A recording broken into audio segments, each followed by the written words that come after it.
કોરોનાને દૂર રાખવો હોય તો ભીડથી દૂર જ રહો. સૌનું અભિવાદન હેન્ડશેકથી નહીં, નમસ્તે દ્વારા કરો. છીંક, ખાંસી, તાવ અને શ્વાસમાં તકલીફ જણાય તો ડોક્ટરને બતાવો. Stay home, stay safe. Banking academy द्वारा जनहित में जारी.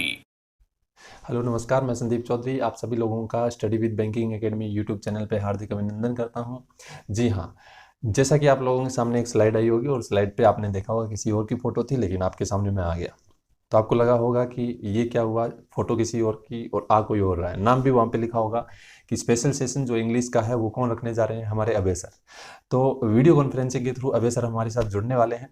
तो वो आपके सामने अपना व्यूज़ रखेंगे, इंग्लिश को किस तरीके से तैयार करें, इंग्लिश के बारे में बताएंगे, क्योंकि हाल ही में अन इंग्लिश लैंग्वेज जो डे है वो बनाया गया है, तो उसके बारे में वो आप लोगों के सामने चर्चा करेंगे. तो देखिए, मैं स्वागत करता हूं अभय सर का. उनकी बातें सुनिए और उनके साथ एंजॉय करिए वीडियो को. Students, I'm Abhay Shah, once again on behalf of the team Banking Academy. Welcome you all to this channel, Study with Banking Academy. 23rd April was a day celebrated by United Nations as English Language Day. We could not come up with a video on that very day, but sooner or later we had to. So today, 25th of April, doesn't matter. The video is something that if implemented, it is going to help you throughout your career, and that's why we have decided to come up with this one. So first of all, wishing you all belated happy English Language Day, of course. So this very day or this very event was established by the Department of Public Information in the year 2010 to celebrate multilingualism and cultural diversity, as well as to promote equal use of all 6 official languages throughout the organization. Organization means United Nations, and when it includes 6 languages, of course the first is English. Other 5 languages include Spanish, Arabic, Russian, French and Chinese.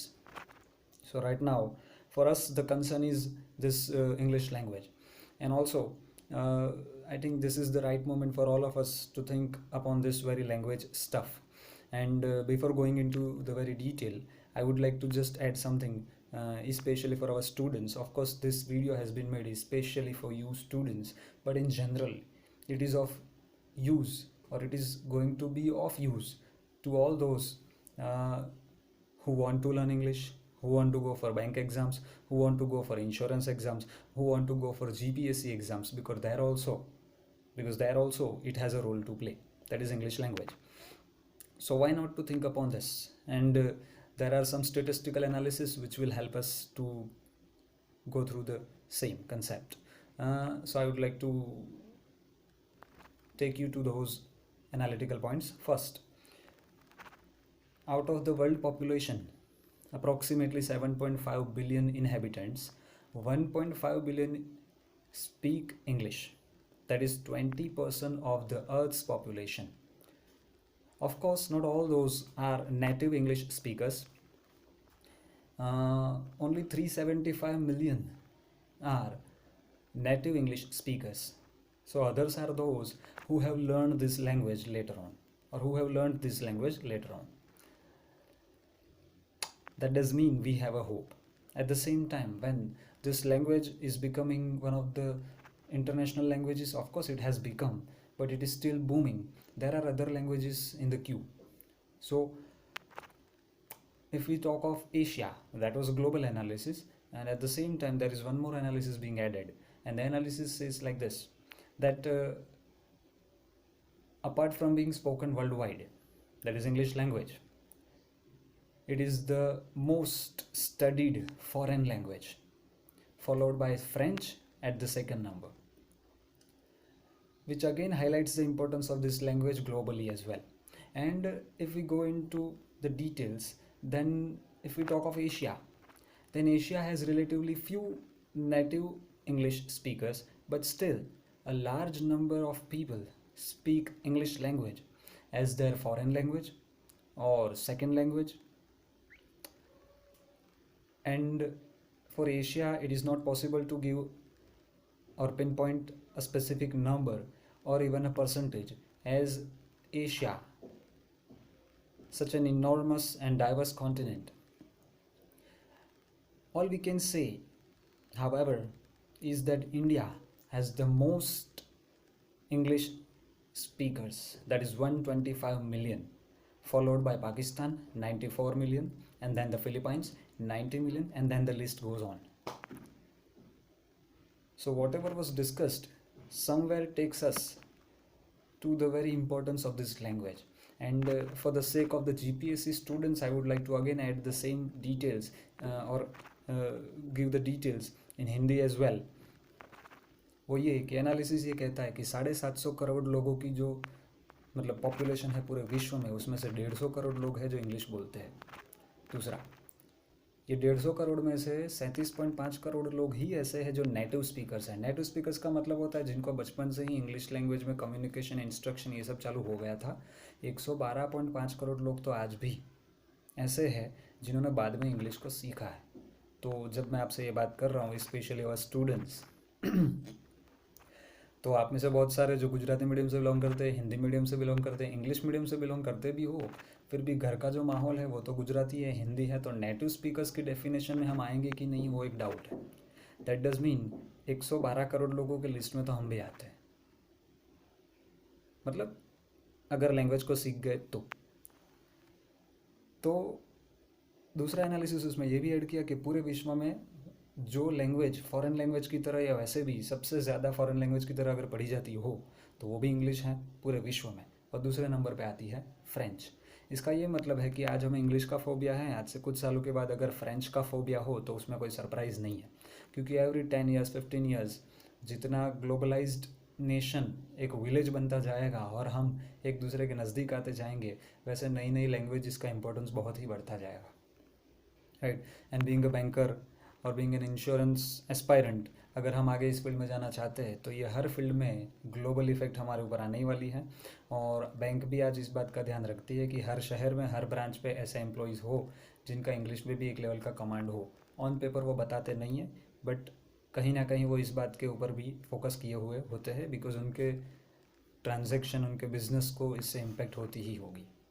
तो again students, हमारे लिए यही message आता है कि इस language को अच्छे से सीखा जाए, इसके ऊपर वर्कआउट किया जाए। तो सवाल आता है वर्कआउट कैसे किया जाए, तो लास्ट वीडियो में इसके ऊपर अच्छे से डिस्कशन किया गया था।